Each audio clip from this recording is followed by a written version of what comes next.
nakayuko ka na, nakayuko ka. Oo, master, masakit yung ganito ko. Sciatic. Kaya nakayuko ka.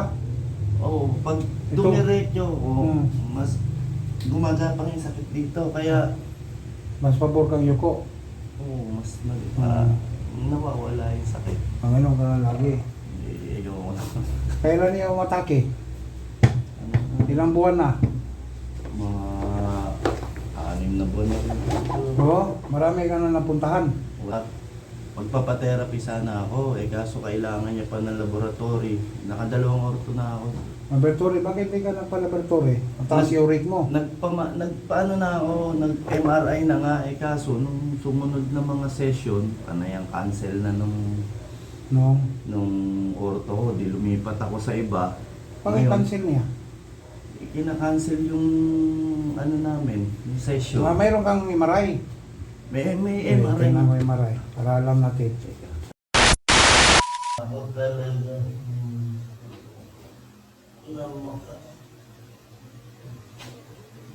Hindi ako tapos, master, masakit yan. Ngayon, dito maganda pa.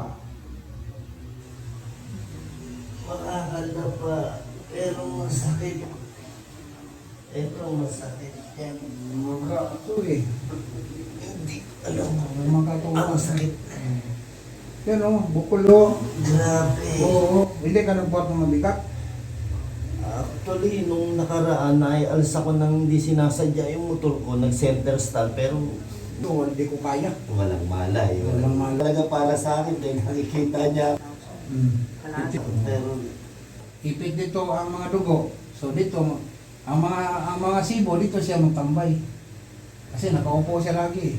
Naiipit yung ugat eh. Kung lagi ka naman nakatayo sa trabaho, so dadaan si dugo, ikot siya. Dito siya magtambay. oo naman. Sakit sa ulo. Oh, pero kung saan sakit? Dito? Sa bigay ko. Pigi ito? Yan din na yangat. Hindi pa. Aray ko, master. Ha? Oo. Hindi, wala problema. Upo ka. Yun ang pag-upo. Anong pakiramdam mo ngayon? Yung tayo ka. Basta mong kalimutan yung ano ha? Ngayon, naginawaan ka. Oo. Hindi ka na nakayuko. Grabe, dumating ka. Hindi ka na nakayuko. Okay.